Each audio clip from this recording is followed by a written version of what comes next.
Day viewers, I am Tomilola Daniel, and today is another episode of Tomi Talks Legal. Kindly subscribe to my YouTube channel and click on the like button as we move on this insightful journey. So today we are going to be discussing the landlord-tenant relationship or tenancy matters with reference to the Lagos State Tenancy Law. That is Tenancy Law 2011. Oftentimes we hear stories of tenants having issues with their landlord or them being issued a quick notice or an eviction notice before the expiration of their tenancy, or peradventure forceful eviction, and the tenants are like, oh, my tenancy is yet to expire, why can't my landlord go through the right channel? So today we all know that this actually affects every one of us, every individual. It's either you're a landlord or you're a tenant, or you are both landlord and tenant at the same time. Possibly you own your own residential premises while the place of your business is a rented apartment. Now, I would always say that you can never undermine the importance of a tenancy agreement, because this actually stipulates the expectations of parties during the period of their tenancy. However, if there is no tenancy agreement, the tenancy law of Lagos State comes into play, because Lagos State is our focus for today.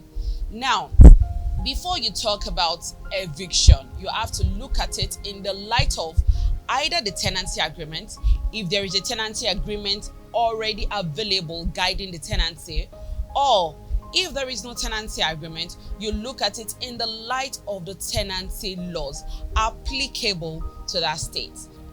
Lagos State being our focal point, you're going to be looking at what is the stipulations, what is the guideline for the statutory notices to be issued to the different types of tenancy.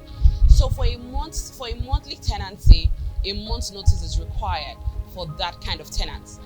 For a quarterly or half-yearly tenancy, a 3-month notice is required for such tenancy. For a yearly tenancy, a 6-month quick notice is required for such tenancy.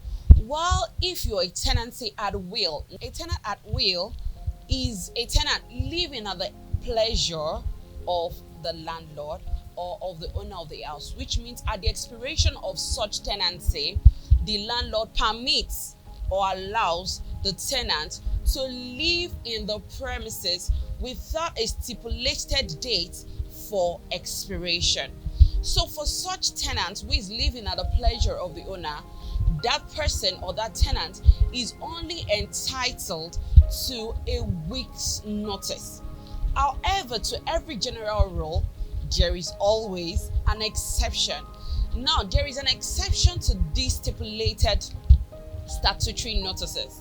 If in a tenancy agreement it is stated that the tenancy duration is for a fixed term or a term certain, that tenancy, once it is determined by a fluctuation of time, the tenant is entitled to a 7 days notice. Yes, a 7 days notice. Now, this 7 days notice shows or depicts to the tenant that at the expiration of the 7 days, if you are yet to vacate the premises, the owner of the house or the landlord, as the case may be, will go before the appropriate court to institute a recovery proceeding against the tenants.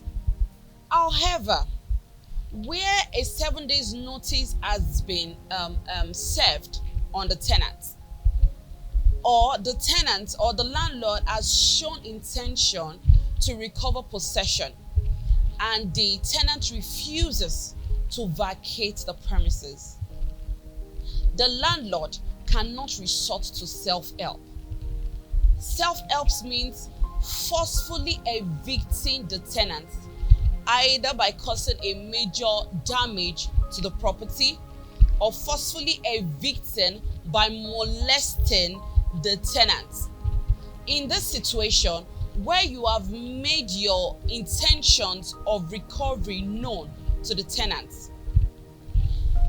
The proper thing for that landlord or the owner to do is to get the services of a legal practitioner or possibly approach the courts, him or herself, to tender or state his case before the court, telling the court, oh, this is my intention as regards my property. I intend to recover my possession from the tenant. And the court, being a court of justice, will grant the recovery of possession to the landlord. Where a notice to quit has been issued to the tenant is only entitled to a 7 days notice of owner's intention to recover possession. I have to reiterate that it's not only when your tenancy elapses that your landlord has the right to issue you an eviction notice. Your landlord can issue you an eviction notice for personal use or as a result of a breach of the terms and conditions stipulated in the tenancy agreement.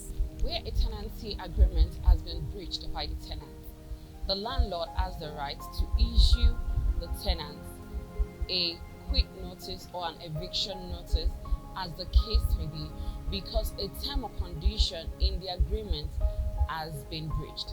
Where a tenant has been issued an eviction notice or a 7 days notice after the statutory notice or the statutory notice, the 6 months or the 3 months notice, as the case may be, has been served on him, the landlord has the right to approach the court. If the tenant fails to vacate the premises, the landlord has the right to approach the court to evict the tenant. In situations whereby the tenant has refused to vacate the premises, the landlord or the owner has no right to resort to self-help. The landlord should approach the court for a proper eviction. If a tenant, where a tenant decides to resort to self-help in the eviction of his or her tenant, he is liable upon conviction to a fine of 250,000 naira or 6 months imprisonment. So it is advisable to a landlord or the owner of the property to approach the court and take the appropriate procedure in evicting the tenant. Where a warrant of possession has been granted to the landlord cannot serve or make effective that warrant of possession either on a Sunday or a public holiday. We have seen situations whereby statutory notices are effected on tenants and tenants have refused to honor or to accept the statutory notices, or the hearing notices has been or hearing notice being served on a tenant and the tenant refuses to honor the hearing notice. In such situations, when the court sits or gives judgment by default, because most tenants usually feel that, oh, if I do not appear before the court, judgment cannot be given. That is not true. Judgment can be given in the absence of the tenant if the tenant refuses to show up before the court, especially when the landlord or owner has been able to show proof of service to the honorable court. The judgment will be given by default, and that judgment is valid. However, if it is perceived that the judgment was obtained by fraud, or that the hearing notice was not served on the tenant, if the tenant applies to the court, the court cannot turn such judgment. Where also it is important to note that where there is an increment of rent for a subsisting tenancy or an existing tenancy, let's assume upon renewal you served a notice that, oh, your rent has been reviewed upward. If the tenant considers that this tenancy or this rent review is unreasonable, the tenant can choose to approach the court and show forth his cause that, oh, this increment is unreasonable. Upon such applications, the court will demand or serve an hearing notice on the landlord, and the court will look at the following: what is the current value or current rental value within that vicinity? What is the value of the property? Once the court looks into this ingredients or elements, the court can decide either to uphold or to overturn or to refuse that unreasonable increment.